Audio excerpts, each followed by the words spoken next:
Hello everyone and welcome back to the CDL podcast channel. Today in this one we are obviously going to be doing our reactions to the previous weekend of the crazy matches that just happened, as well as some spicy roster drama that just dropped just recently, a couple hours before I decided to start recording this. It just dropped. But before we get into any of that, please be sure to leave a like, comment, and subscribe if you enjoy the podcast. We continue to grow. We're in the 200s in subscribers on YouTube now. I'm going to talk to one of my friends that started doing a podcast for sports and got it on Spotify, about possibly getting it on Spotify soon. I know I said that a long time ago, but it just hasn't been a reality that's been able to happen all this year. And this video is going to come out a little later than usual because, I'm graduating college in about a week and a half, 2 weeks here, so it's a busy time for me, as I've said a couple times, but without further ado, we'll get right into the video. Be sure to stick around towards the end. After the power rankings, we're going to have the hot or not section, and I'd love to hear your thoughts on some of the hot or not takes, because there's some interesting ones this week that involve rosters, the future of the CDL and stuff. So be sure to stick around and drop your comments on that as well. But before we get into any of the matches, we obviously have to cover the insane roster news that came out today. And sorry if I sound a little weird. I'm a little bit under the weather. I have kind of a bad cold. It came out of nowhere. I didn't get one all winter, and then all of a sudden, here we are kind of starting to approach the summer months, and I have a cold. So if I sound a little bit weird or a little bit under the weather, not like myself, it's because I am a little bit congested, everything, but we're not going to let that stop us from making this, of course. But like I said, before we get into the matches, we got to cover the insane roster news. There's a couple of teams. We were going to cover Decemate first, but obviously there's a little bit bigger of a headliner that came out all of a sudden this morning or afternoon. TJ tweets something along the lines of, yeah, I've been benched from LA Thieves, and I was like, whoa, like LA Thieves just came off. This is a shocker because Huke is going to the LA Thieves, I guess, but comes as a shocker because Thieves came off a huge win versus Optic this week. They look awesome. They improved to 3-1 on the stage, with their only loss being a Game 5 loss to Faze, which is a respectable loss. They're 3-1 in Stage 3. It's just crazy to think how teams are willing to make roster changes even after seeing a ton of success. And obviously it's Huke, so whenever you get a chance to get him, you're going to do it, even if it's for TJ. But the amount of solid teams like LA Thieves making a roster change is just crazy this year because, since they made that roster change, they've been very good. Did they technically need another roster change to potentially compete for an event? Probably not. With the current team they had with TJ, they probably could have competed for top fours and stuff and been a contender at the playoffs to potentially win it all. But you got to tip it again. They're going for the home run. I'm interested that it is Tej. I kind of figure with JCap having a good relationship with Tej and Tej kind of being a more established player, I kind of thought that maybe Venom would kind of get the short end of the stick. I thought they might go with Kenny playing more of a main, Draza continuing on the flex, and then they'd replace Venom with Huke and then have Huke and Tej, just because Tej has more established relationships with the team, just a more established player in the scene overall than Venom. So I figured they would probably keep Tej, but they must see something they like in Venom. So that's what they go with. I just think this move could make them better in the short term because obviously Huke is insane. He's probably better than Tej, but Tej definitely is not a bad player. I've always liked Tej as a player. I think they're a top 5 team with either Huke or Tej regardless. My only concern for them in the short term is that Tej is an awesome S&D player. We've seen him take over multiple Game 5s for LA Thieves and literally win them the game and win them the series. So they could get worse in search, which is a concern. I would think that they'd be able to stay at least the same, if not better, in respawns, which, that's a concern if they get worse in respawn because their control has been crazy. They don't lose control since they dropped Slasher and made that roster change. So I am concerned that their search could get worse because they lose Tej. And just overall maybe something with their chemistry with the current team, the way it is, that could be a concern. In the long term, however, though, they have an insane outlook. I talked about this a bit in the past, but obviously Kenny and Huke are probably two of my favorite players along with Methods. Kenny is my guy, probably my favorite player. He might have even passed Methods this year, but he's my guy, and I've always loved Huke because of his Halo connection. I kind of grew up in Halo, and then when I was younger, I liked to watch Huke compete in that when he couldn't compete in COD. But, in the long term, their outlook is insane. It's going to be hard for me not to root for them sometimes, just because I don't know. I just love Huke and Tej, or not Huke and Tej, Huke and Kenny so much. But I never let bias in this. If they're playing like trash, I'm going to say they're playing like trash. And if they're playing well, I'm going to say they're playing well. I still don't really have a favorite team. I have players I like, and it just so happens that 2 of my favorite players are now on the same team. But But however, long term, like I said, I think this team is set up better than almost anyone. You've got a lot of teams though. I kind of made a list of them here so I could remind myself of them. Who are kind of have like their duos or maybe even trio set up for the future. I mean, Optic, you've got the Dashy Envoy duo. Obviously, Scump and Formal are getting a little older, might be closer to retirement.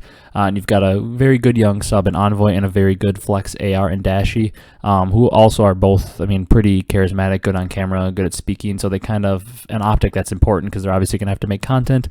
So those two seem to be the future that Optic is never going to let go. They're kind of going to be like the Dashy, the former replacement, and Envoy is going to have to kind of be the Scump replacement in terms of content and playing. So you've kind of got them set up for their future and their cornerstones.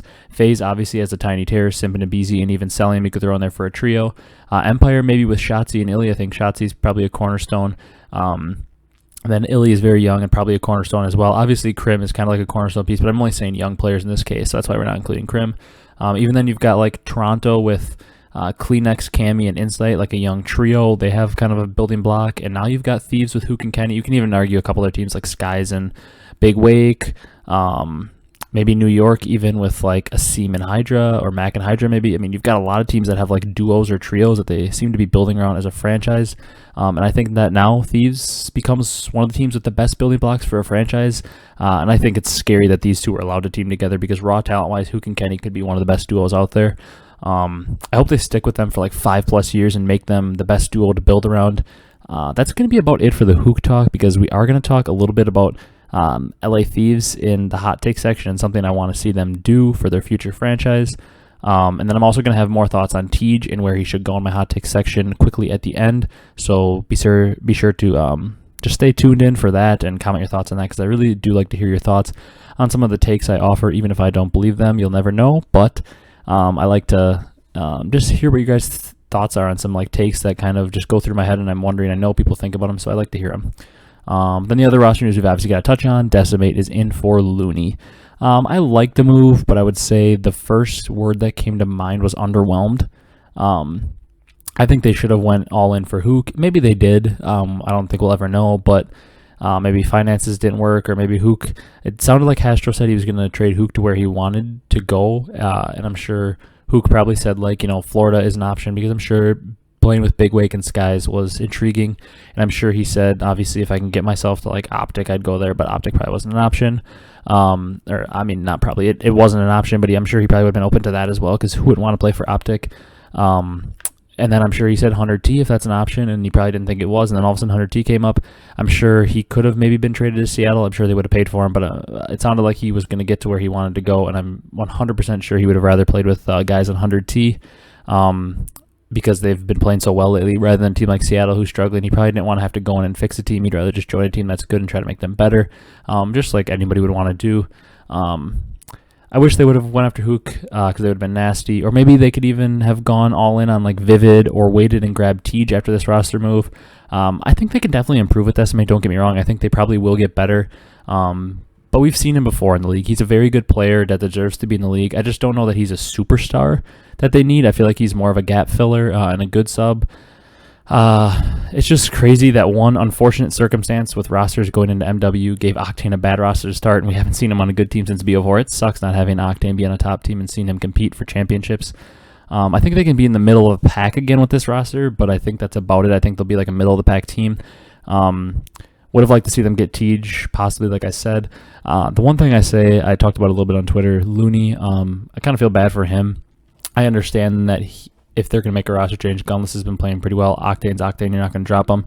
And Pristini's been playing very well as of late, so it's going to be hard to drop him. I understand that Looney's kind of the odd man out, but I feel bad for him because I feel like if he gets the perfect team again, he could be disgusting. Like if he gets that Rise team where he had Gunless, who was maybe the best player in the game in World War II, and TJ, who was one of the best subs, and then he had Slasher, who was one of the best ARs, and then he just kind of fills in the gaps, is the IGL, kind of directs the troops around, and he's perfect in that role where he's kind of a gap filler and can lead the team around when he has just 3 superstars around him. I feel like if he can find the perfect team and get those superstars around him and direct the troops, he still can consistently drop .9s and just do all the dirty work. So I feel bad for Looney, but I understand the move had to be made. Overall, somewhat excited to watch Seattle play because I do think that they can get better, but I don't think this move all of a sudden turns them into a team that I could potentially see competing for top 4 consistently. I think they'll maybe now be a consistent top 8 team with a chance to hit some top 6s at some events or something, but I just don't see them instantly becoming like a for sure top 4 team with this move. Now we're going to move on to the matches and go over those. As a disclaimer, once again, with college graduation coming up around the corner, I've been so busy. It's just been crazy. Getting about 5 hours of sleep a night with work and watching all this VOD and doing all my research on this and just work and everything. So I wasn't able to really catch the matches for sure on Saturday. I was pretty much able to see Thursday, Friday, Sunday, but I wasn't able to catch really everything Saturday, so I just went over a little bit of VOD review and a ton of stats. So if I missed some stuff from those Saturday matches that was like a little intricacy of watching it, no roasting, we missed a little bit of Saturday, but hopefully in a week and a half when I graduate, I can have more free time on the weekends to fully be invested on every match. I mean, I only missed like 2 matches, so it's not that big of a deal, but I got everything else. So I'm going to pull up some of the breaking point stats in the background here to remind me of everything, but we'll just go on like we normally do in the order from the start.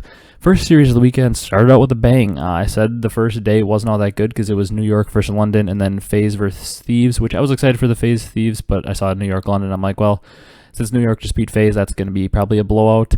But to say the least, it was not a blowout. In fact, London ended up winning it in a 3-2 fashion.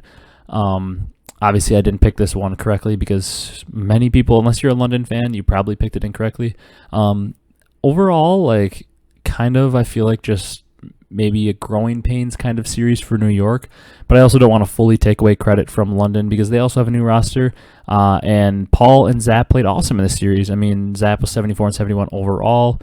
And London was able to take some maps that I wouldn't honestly expect them to take. They were able to take a checkmate control over New York 3-0, and New York's been a pretty good checkmate control team. So the fact that London was able to 3-0 them on that is very impressive. They were able to win an Express search, which we've seen them be. I mean, they got like 5-1, came back on Express, but overall we've seen them be a pretty solid Express search team, talking about London. And then they win the last raid search, kind of like the typical worst team beating a better team fashion. They won 2-3-5, which is kind of like always the way you see teams that are worse beat better teams is they lose both hard points, but they win both searches and the map 3, whether that's control, dom, capture the flag, uplink, whatever it is. It's kind of the old way we used to always see it happen. So London kind of just reiterated that. On the side of New York, I mean, Clayster had his normal 1.1 series. Hydra had another great series, 1.1. Since joining the league, I believe it is, Hydra has the best hardpoint KD in the league with like a 1.3. That's awesome to see. That means he's kind of living up to his hype early. In this series, Asim didn't have his best show, and Mac also didn't have his best show either. This is why I say awesome series from London to be able to win it. I mean, you can't just discredit a team for winning. But on the other side, I do say it has to be a little bit of growing pains for New York, because you see Hydra playing well and Clay playing well like you expect. Mac is coming into his new role. It's not like he played horribly. He hit a .88, 61 and 69 overall. Not a bad series for Mac. Just a little bit of growing pains as he learns the flex role that he wasn't playing all year. And Asim, he's allowed to have a bad series here and there. But overall, I was impressed with the London win. The fact that they're able to beat a team like New York. Even if New York has an off day, it doesn't matter. If you're able to beat a team that's for sure a top 5 team like New York when you're supposed to be the 12th team, that is a good showing from London, who overall, honestly, had a pretty solid weekend. But moving on to the next match, it was Faze versus Thieves. I believe I picked this one exactly correctly. I have my pickups up on the side. Yeah, I did pick this one perfect. I picked 3-2 Atlanta. This series kind of went how I would have expected it. Atlanta took the first raid hardpoint in pretty convincing fashion. Simp kind of took over. Simp and Abezy overall, they both had 1.9s in this map one. They kind of took over. And then on the side of Thieves, I mean, everybody was like double neg pretty much besides Straza. They just got overall dominated on that raid hardpoint. Then they dominate the Express search. They dropped the control, which I was a little bit shocked on because Thieves has just been so good in control. Granted, it was a raid control. Teams are starting to say, you know what, screw it, we're not playing you on checkmate since they're so good on it. Then Thieves are able to take the Moscow hardpoint and lose the last checkmate search. And in that map 5, Abezy was just Mr. First Blood taking over. He went 14-4, so he just kind of like was the man. And once again in this series on the side of Thieves, they got outslayed pretty heavy. I mean, if you look at the overall stats, the only person positive on their team was Draza with a 1.05. Venom had a 0.7, Tej with a 0.7, Kenny with a 0.8, and then on the side of Faze, I mean, Arcitys took over the 1.4. You had 1.3s from Simp and Abezy and a 1 from Cellium. He was 64 and 65, so pretty much a 1. But Faze wins at 3-2. Overall, it looked like essentially Thieves were just kind of outclassed skill-wise, But once again, this is kind of a pointless series to be harping on because Tej struggled in it, but Tej isn't on the team anymore, and Huke's on the team. Although we've seen Huke be kind of shut down this year when he plays Faze, but that was on a different team with a different role.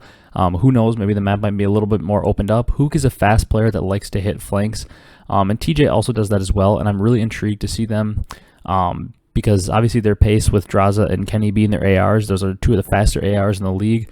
With Venom, who likes to play at a fast pace, I'm interested to see if Huke can help open up the map for them. I want to see a rematch of these two teams with Huke on LA Thieves. But FaZe wins at 3-2, a good bounce-back map for them, because if they would have lost this, yikes, they'd have been 0-2, and it would have gotten interesting. Then moving on to Friday, the first match of the day was Toronto versus LAG. This match went about as you would expect it as well. In terms of map count, I said in my predictions that I think this could be kind of a trap match for Toronto. LAG could make it close. I thought by no means LAG would win it, but I thought they could make it close. And, I mean, this is one of those cases where I always talk about KDs can be misleading and they don't always tell the whole story, and stats don't always tell the whole story. And this is the case of that, because if you look at the overall KDs from the series, I mean, Insight 1.14, Bance 1.08, Cammy 1.47, Kleenex 1.27. Then on the side of LAG, Assault had a 1.19, but Chino had a 0.8, Silly had a 0.5, Apathy had a 0.6. So, like, if you look at the KDs, you're like, oh my god, they must have got blown out of the water. Well, but then you look at the scores in the maps, 250 to 247, and LAG blew a lead on that Apocalypse Hardpoint map 1, and they lost by 3 points. Then in the search, it was a 6-5 on Express, where LAG, I believe, had a 4-1 lead and blew it. And then in the control, they get dominated 3-0 after, like, a freaking hour. We had to wait for technical difficulties. That was brutal. But that's where stats don't tell the whole story, because in that map 1 on Apocalypse, I mean, Chino had a 1.2, Assault had a 1.1, Apathy had a 1.05, and then in the search, I mean, Assault took over at 14-6, everybody else didn't play that great, but they lost 6-5. It was just the control where they all just got dominated and had like 0.5s, where their KDs really suffered and made it look like they weren't that bad, but honestly, this series, once again, there's nothing you can really knock Toronto for. I mean, just because they're winning maps that are close doesn't mean that they're any worse of a team. I mean, they're able to take a hardpoint on Apocalypse where LAG has looked pretty good with their new roster. They're able to take a search on Express where they have struggled a little bit in the past here and there, and they're able to just dominate raid control like they do. So you can't really take anything away from Toronto, but I will praise LAG a little bit, which is something I don't do often. The fact that they were able to, they should have been up 2-0 in the series. And then who knows, they could have closed it out because they had a 4-1 lead in search and like a 247 to like 200 something lead. They should have been able to close with that first hardpoint in that second search. So some credit to LAG for being able to stick in this series. But once again, Toronto, they're a great team, and that's why they found a way to win this. Then the next match on Friday, the last one, was the Minnesota-Paris. Another disappointing showing for Paris. They did the same thing that they did to us last week. They come out, dominate a map 1 hardpoint, 250 to 169. On the side of Minnesota, everybody was negative. On the side of Paris, everyone with a 1.2 except for Scraps, who had a 0.95. They looked awesome on that checkmate hardpoint. And I think they're on their way to maybe pulling an upset versus Minnesota. And then they get 6-2 in search, 3-0 in control, and then they get beat by 100 on Apocalypse hardpoint.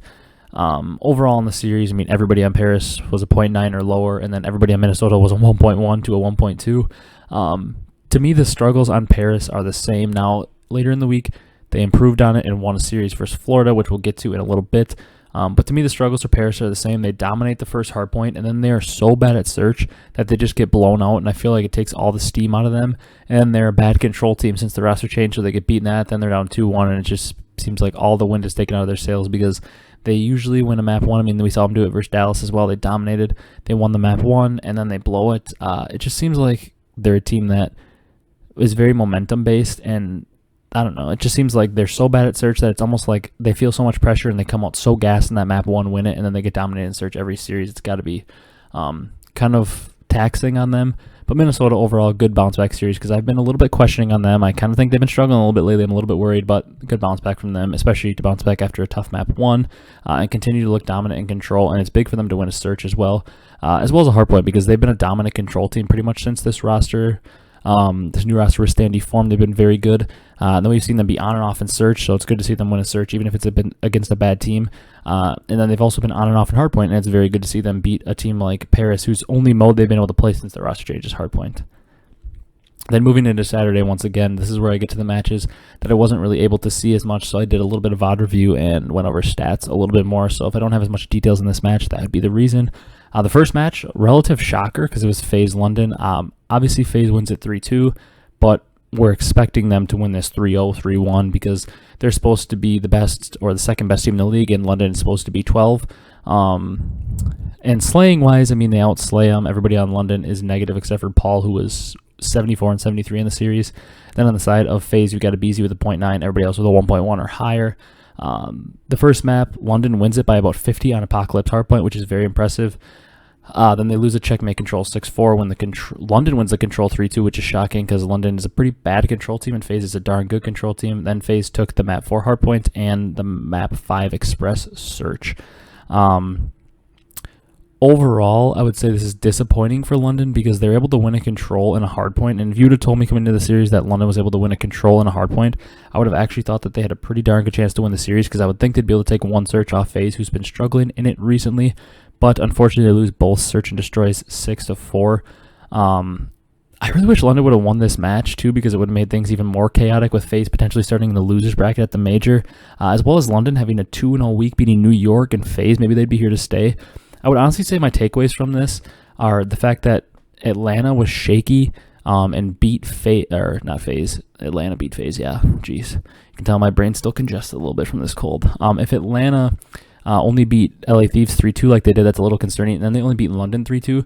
I mean, the main takeaways from this are Atlanta, I mean, yes, they look good, but it's a little scary that they're playing all these teams so tight when, old Atlanta would have 3-0'd London off the stage in 20 minutes, and they would have probably 3-0'd or 3-1 that Thieves team off the stage in 20, 30 minutes as well. But they played both matches kind of close. Final takeaway from London, Zap didn't play great this series, but the fact that they were able to beat New York 3-2 and then be very competitive and have a chance to beat Faze, London is showing improvement, and I'm happy to see it. Moving into the Saturday matches, or the second Saturday match, sorry. This one I predicted exactly right. Empire 3-2 over Gorillas. I gave Gorillas 2 maps in my predictions because I honestly thought that they had a decent chance to win it with Dallas kind of in limbo and making a roster change. On the side of Dallas in the series overall, Crim and Illy both with 0.8s. Shotzi with a 1.2 and Fellow with a 1.03. On the side of LAG, pretty much everyone was around a 1.05 with Apathy at a 0.93. They play a close Moscow hardpoint in the first map, but Shotzi kind of took over a little bit, and they win at 250-230. Dallas Empire does. Then LAG takes the search 6-3 on Miami with a takeover game from Chino at 13-5. You love to see it. Then they 3-0'd him on raid control, which I was shocked at because Dallas has been so good at raid control, but this was just kind of a domination from start to finish. Everybody on LAG was 1.4 or higher, and everybody on Dallas was 0.9s and 0.6s and stuff. And then Dallas takes the hard point again and then takes the final search on raid. And Fellow took over in that map 5, Mr. Map 5, 12-5 he went, which isn't shocking because we've always seen Fellow be a good search and destroy player whenever he's been in the league. But once again, concerning series from Dallas, especially now that Huke is officially gone off the bench and on their team. They can't just sub him in if things keep going not so steady. I think this is a combination of LAG actually getting better with their new roster, playing more together as a team, and also a combination of Dallas just not being as good as they once were. Main takeaways from the series, Dallas not as good as they once were. LAG, an actually improved team that's going to be competitive. Unfortunate for them because they did take a control and a search. It was almost the perfect series for them where they could have taken 2 searches and a control, but main takeaway is maybe LAG is actually going to compete for the 8 seed more than we thought they could. And Dallas, yikes, they got to start improving.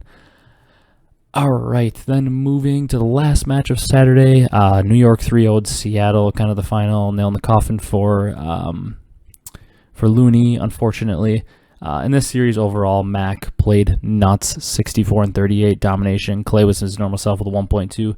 Asim was back to his normal self with a 1.2. And then Hydra had a 0.7, but, Hydra, the only thing I'm concerned about is his search and destroy. He struggled. He went 31-44 in the series overall, but when your teammates are positive 26, positive 10, positive 8, and you're just dominating, there's not a lot of kills left on the map for you, which isn't always the worst thing. The dude only had 6k damage. He just had nothing to kill on the map because they were dominating so bad. On the side of Surge, Octane had his usual 1.16, and Pristini with a 1.1, but Looney and Gunless were both at 0.6s. They struggled mightily. New York dominated the first hardpoint on Moscow by 120 points. Pristini was the only one shooting back pretty much. Mac had 2 KD in this game, nuts. Then they went a 6-5 raid search. This is a big win, in my opinion, for New York, because I believe we've seen Seattle play this at least a few times, and New York had just played it for the first time ever against Faze last week, raid search that is, and they're able to win at 6-5. Granted, you'd like to see them maybe win by a couple more rounds, but Seattle this entire year has been a pretty good search team. I would say they've been a probably top 6, top half of the league search team overall if you consider the whole year. Maybe the record doesn't say so, but I would say they're one of those teams that they're always going to be competitive in search this year.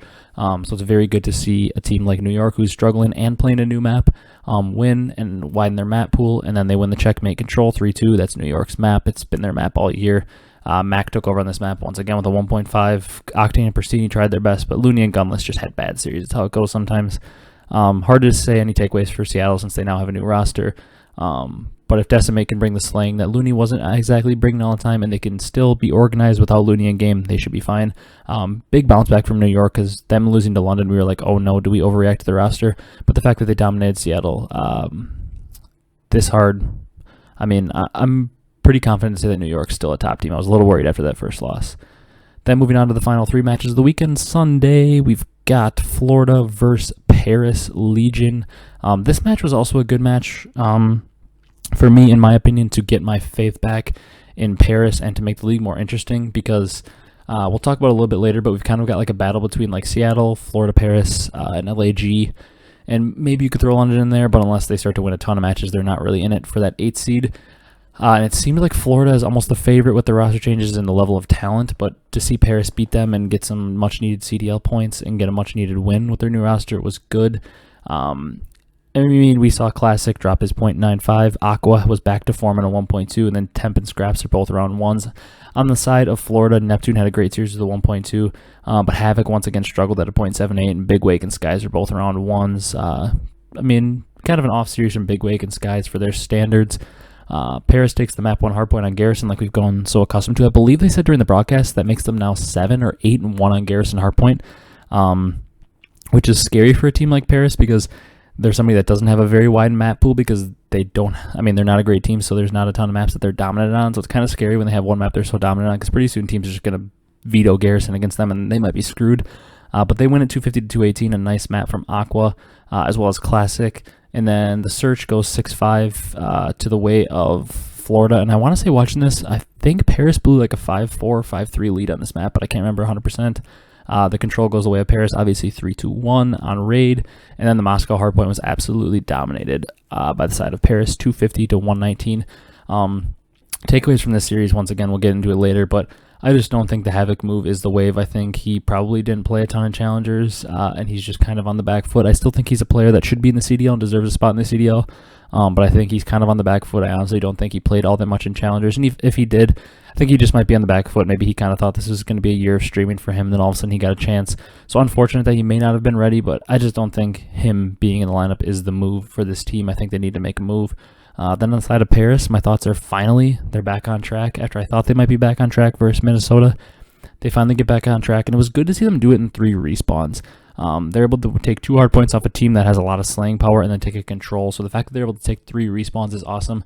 Although they're going to need to improve in search, because they're not going to be able to consistently take respawns off the top teams probably. Although they do have a lot of talent and can take respawns, I feel like just like any other Aqua team, this team is going to have to be dominant in search and destroy if they want to have a chance to make really deep runs to like top 4 and stuff, because I think they're a team just like Aqua's Elevate team in BO3, and just like his teams always are, where they're going to have to just be so surgical in search and win 60 to 70% of them to be a reliable team to win a lot of series against other top teams.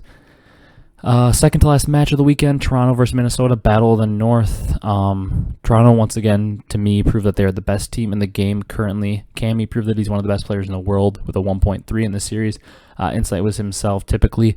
Kleenex had a little bit of a rougher one with a 0.85, but you know what Kleenex does. He's going to have 0.8 sometimes because of his style of play and how aggressive he gets, and then Bance was around his 0.95 again. On the side of Minnesota, Attach played really well, but other than that, nobody played anything crazy. Accuracy kind of had an off series, and so did Priesta. Overall, just Insight and Cammy, the ARs on the side of Toronto, kind of took over the series, while the ARs on the side of Minnesota both struggled. Toronto lost the map 1 hardpoint, so I was like, wait a minute, maybe we got a series here. I mean, Standy went off. everybody on Minnesota really played well in that first map, and I was like, wait, we got a series here. And then it was a 6-1 checkmate, search, a 3-2 garrison control, where Cammy kind of took over. And then it was a hardpoint out Apocalypse where they win by 100. Not too much to take away from the series, other than the fact that Toronto's the best team in the game, and Minnesota is, I don't know, they're such a weird team to me because they're probably top 6 and they have a chance to win an event maybe, and they have a chance to be up there. But I just don't see them as a team that can get over the hump of like Toronto. Even I don't know if they can consistently beat Optic, despite the fact that they beat them at the last major. I don't know if they could consistently find a way to beat like Faze or even New York. I feel like they're one of those teams that if I see them playing a bottom 6 team, I think they're going to win every single time. But if I see them playing a top 6 team, I find myself thinking that they're more of number 5 or 6 in terms of that top 6. Then the final match of the week, Optic played. Finally, it was about time. I'm sure fans were waiting for them all weekend. It was a match that I was so excited for because, I mean, it's Optic Thieves. It's probably the 2 biggest brands in the league. I mean, I know the Faze brand is the biggest, but in terms of Call of Duty brands and competitive COD brands, 100T, Nade Shot versus Hecz, Scump, Formal, Optic. It's like one of the premier matchups in the CDL. It's just a fun one to watch because there's always so much interaction in the chat, and it seems like it gets the most interaction on Twitter. And I like reading through that stuff, so it was fun to watch. Honestly, an impressive series from Thieves and a little disappointed in Optic for me. Scump actually played one of his better series over the last few weeks. He's been kind of on and off, but he had a .95 in this one. Formal struggled mightily in this one, .82. Dashy played really well, and Envoy was around a .9. On the side of Thieves, Kenny was the man in this one with a 1.3, and Draza with a 1.1. Venom and Teach are both around .9s, and this is what stuck out to me about this series. I mean, the checkmate hardpoint, a thing that Optic was either undefeated or very close to undefeated on. Thieves take it on the back of Kenny and Draza's ARs dominating, and Formal struggle with a .7. Optic bounces back and takes the search, which we're accustomed to, and then the Thieves take the control. I mean, it went 2-2, and then Thieves had offense, I believe it was, and they just ran through Optic and won that last round in like 2 seconds. And then the final hard point on Apocalypse, Thieves just ran Optic off the map. Kenny once again was doing it with a 1.9, 25 and 13, and Formal had a .68. To me, honestly, there's a pretty simple solution for this series. Thieves are a great team. That's the reason they beat Optic. Kenny is disgusting on the main AR. I love Kenny, favorite player in the league. He's just crazy good. Then on the side of Optic, to me, the one thing I noticed during the series is Formal had an off series. I still don't necessarily know that I put Thieves ahead of Optic. It's also hard to speculate now because they have a whole new team. Who knows how they're going to be right away. They might struggle a little bit while they figure out how they like to play together with Huke. Not saying that Huke's a bad player, but sometimes it takes a little bit to get used to the way your teammates move on the map if they're a new teammate for you.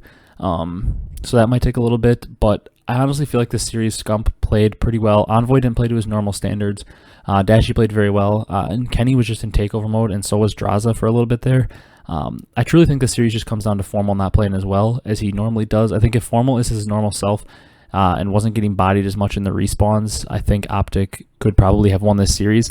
The one thing I will say, if you're a Thieves fan, you should be hyped because they handled Optic pretty easily, and they're a darn good team. If you're an Optic fan, because I'm sure a lot of you that are listening are Optic fans, I honestly think there is literally zero reason to hit the panic button because Formal just had an off series, like I said. Scump seems to be improving. And you know Scump always improves around champs time when we're getting towards that time. And Dashy continues to play well like he has most of the year besides that one little slump. The one positive takeaway I will say for Optic is they were very competitive in that control up until the last round. Thieves are probably the best control team in the game right now, maybe along with like Toronto, maybe Minnesota, teams like that. So the fact that Optic was able to take them to a round 5 and be very competitive is a very good thing to see if you're an Optic fan. And then the search and destroys have been awesome for Optic, but their hardpoint has been bad. Now, if there's one thing you know about Scump and Formal and Optic teams in general in the past, it is the fact that they are usually awesome at hardpoint, usually pretty good at that game 3, but they can't win a search when it matters usually, and they usually just happen to struggle in search. I would say it's very, very good to see if you're a fan of them, because let's be honest, Optic usually isn't a team that cares too much about winning those regular season tournaments. They'll win them, but they care about the big one. They care about champs the most, just like any other team does. I would say the one positive takeaway for Optic, like I said, their search looks awesome right now, and they're typically such a good respawn team that if they're struggling in a respawn, I feel like that's a lot better than struggling in search because we've seen them not be able to figure out search in plenty of titles, and then they just lose because they can't win a search. But on the other hand, this year it seems like they're struggling in respawn as of late. I have faith that at least by stage 4 major or stage 5 major champs or whatever, they'll be able to figure out their respawn. So not time to hit the panic button for Optic, but if you're a Thieves fan, it's time to start getting hyped, especially since you've got Huke on the way. But that is it for the matches this week. This video is going pretty long, so we're just going to Transition right from the matches over to the crazy, ever so crazy power rankings. Then following the power rankings, we'll end off with our hot or not segment, which I want you guys to comment down below for, and then we'll wrap it up. So let's go over our ever so crazy power rankings. Starting at the bottom, you know who's at 12. It's the usual suspect, unfortunately, London. I can actually see a relative argument for putting them ahead of Seattle. The only thing is with Decimate coming in, I think Seattle's going to have a honeymoon period where they're going to improve a little bit. So I keep London at 12, but they are trending a little bit upwards with the fact that they beat New York and played Faze tight. So London could be on the upswing. I have Seattle at 11 because they struggled big time this week. They've looked bad as of late, but the roster change could propel them forward. At 10, higher than honestly they normally are, is LAG. This is still a team that I think ceiling is pretty low, but I think their floor rose a lot. I think that they're going to be a team, I've said this a million times and then they disappoint me, but I feel like the pacing of their team and like their teamwork now is one of the best in the league. It's just their talent is lower, but I think this teamwork is enough to make them competitive in every series, so I have them at 10. Then at 9, I have Paris. The reason I have them ahead of teams like LAG and Seattle is because I do think while their floor might be lower, I think Seattle and LAG are going to consistently be more competitive. I think Paris' ceiling is higher. I thought I saw something about Temp say he's never running a sub again, so I think they might have flip-flop roles for the 45th time this year, Paris did. I think Temp might be on the second Krig with Aqua, and then they might have Scraps and Classic. I think maybe this could help them out because I think Temp is just generally more comfortable with the AR.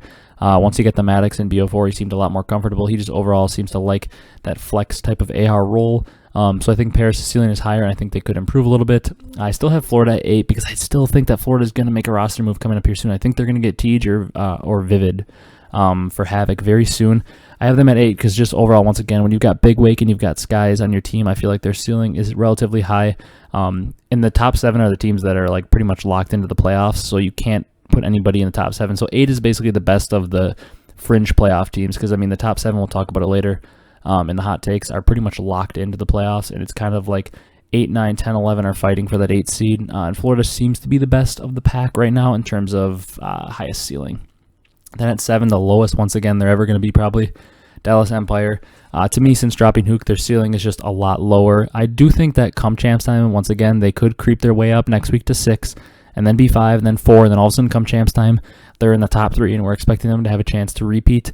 But right now with Fellow, I think their ceiling is just lowered. They still didn't look all that great this week. They were only able to beat LAG 3-2 in a very close series that they could have lost. So just overall, still a team that it's unfortunate for them that there's so many good teams because they probably deserve to be higher than 7th on the power rankings, but that just happens to be where they fall because of how competitive this league is. Then 6, I have Minnesota. Once again, I think Minnesota has to be 6 because if you look at the 5 teams that are ahead of them in like Toronto, Atlanta, Thieves, Subliners, Optic, I believe Minnesota is the team that shows me the most weaknesses, and I have the least faith in winning. If they're going up against any of those 5 teams I just listed ahead of them, I believe a majority of the time they're going to lose. They're a team that, once again, they're in the 6th spot because I think they have potential to win an event. I think they have a chance to win the Stage 3 major, but if it comes down to it, I just don't think they can consistently beat Toronto or Optic or Faze or Thieves or Subliners or any of them. So they're at 6. 5, we've got New York. This was a toss-up between Optic and New York. For me, the only reason I go with New York is we saw them lose to London, which is tough. And then we saw them win later in the week versus Seattle. I think they had an overall easy week, though. They played the 2 worst teams in their group, and they came out 1-1. So it's hard. I had Optic above New York last week, so it's hard to move New York above Optic when they had the 2 easiest teams in their group, and they lost to the worst team in the league this week. So it's hard to move them up in the power rankings at all, so I keep them at 5. I actually dropped Optic down 1 spot from the 3 to the 4, just because we saw them lose to Thieves. And right now their respawn is just all messed up. I think they could quickly jump back up into the 3 spot, especially if we see LA Thieves struggle a little bit.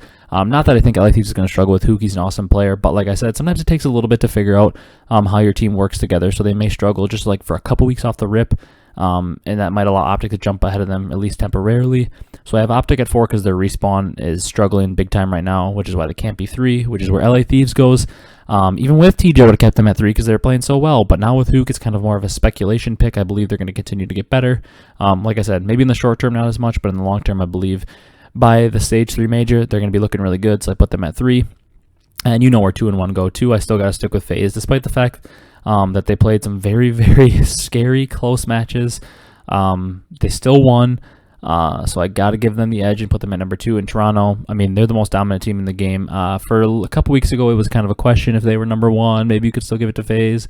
Even last week, you were kind of like, maybe, and then Faze lost in New York, and you're like, no, you know what? Toronto is officially the number 1 team. We see them dominate Minnesota this week, and they beat LAG 3-0. I mean, overall, I think they're like 12-1 in map count, because I believe they have 3 3-0s and then a 3-1. I'm pretty sure is how it goes. So they're 4-0 with a 12-1 map count.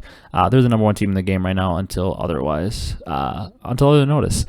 So that's the power rankings. It's 1 Toronto, 2 Faze, then Thieves, Optic, Subliners, Rocker, Empire, Mutineers, Legion, Guerrillas, Surge, and Royal Ravens. Now let's end off the pod with a little bit of our hot or not section. So once again, I want you guys all to comment down below. Regardless, I mean, you can have other comments as well. Obviously, no one's stopping you. If you have other thoughts on something else I said in the video, or something else you want to say about rosters, or anything you want to comment on, that still applies. But if you get to this point in the video, first of all, I love you. Any of you who are always there, you know who you are, and anybody that's new, welcome. Thank you for getting to this point in the video. But in this section, what I do is I offer a take. I don't necessarily believe it, so don't come at me for saying that I believe it or something, because this isn't necessarily a take I believe, but I believe it could be one that could be argued maybe. And half the time, I'm not going to tell you if I believe it or not. I'm just going to argue one side of it, and then I want to see if you agree or disagree. So it's kind of like a debate section.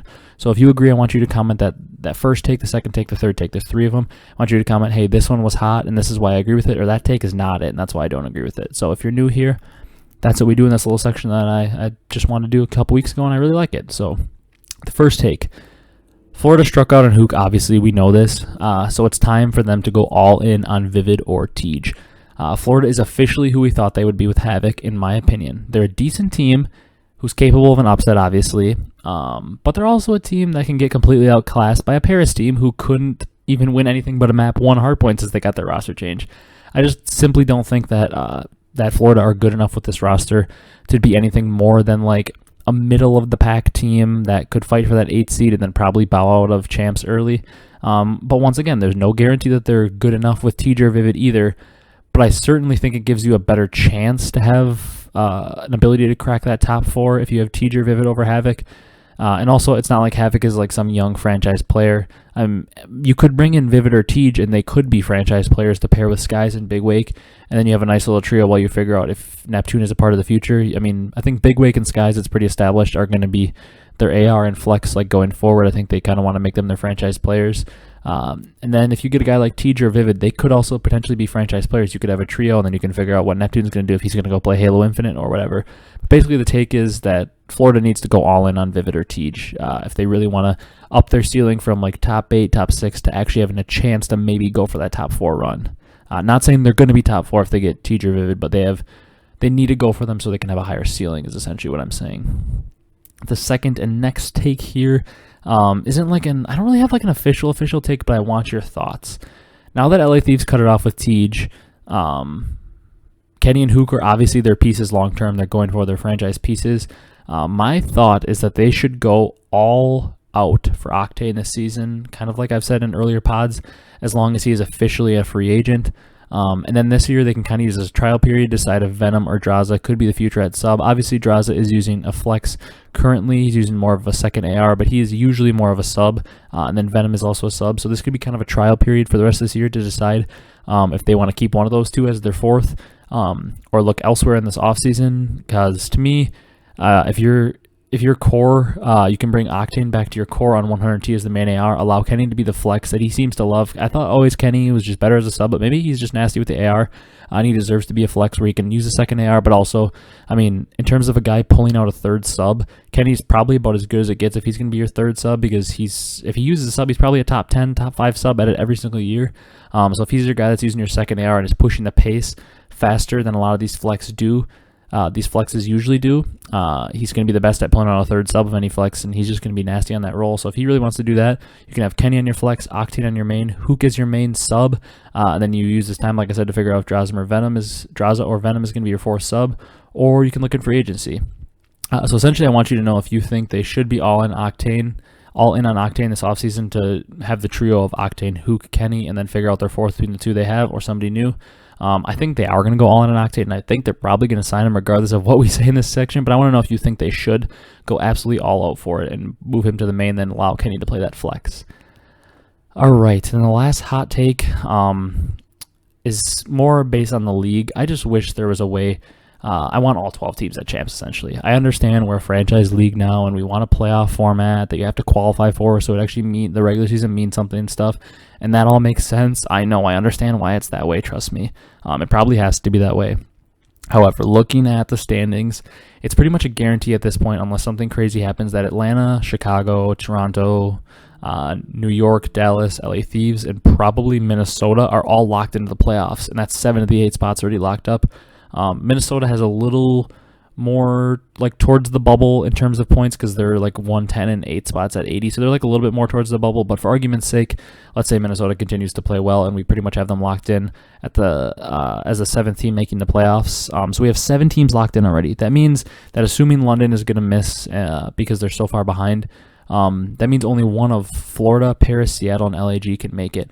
And not saying any of these teams have a chance to win it all or anything if they make that run, but that means that we'll have players like Big Wake, Skies, Gunless, Pristini, Octane, or even like Scraps, Temp, Aqua, Classic, who is just like a consistently like top placing champs player and placing player overall, Silly, Apathy, all those guys, even Assault, who's a COD Champs MVP. All these people won't even be in the playoffs or playing at champs, which I think is just a crime. I think maybe the bottom 4 should get like to duke it out in like a mini like play-in tournament where 2 of them get to make it and start in losers, so that way they don't even get a winner's bracket spot. They just have to go all the way through losers from top 12 all the way into the finals or something, just so they get to have like an experience of playing champs. This is honestly probably just me missing the old 32-team COD champs, that was just infinitely better than the way we have it set up, because 8 teams is just so small. I can't wait until this league has 20 plus teams again so we can have massive tourneys like we used to. Just get me there now. But that's the last hot take I have. So once again, comment if you agree with one of the takes, comment that it's hot and why you agree with it. Or if you don't agree with it, comment why it's not it and say why you don't agree with it and offer your opinion on it. But that is going to do it for this episode, I believe. I truly appreciate you guys tuning in. Please be sure to leave a like, comment, and subscribe for more CDL content if you enjoyed. I love y'all, and I'll see you in the predictions video coming out probably tomorrow. Thanks for watching. Hope you enjoyed the matches.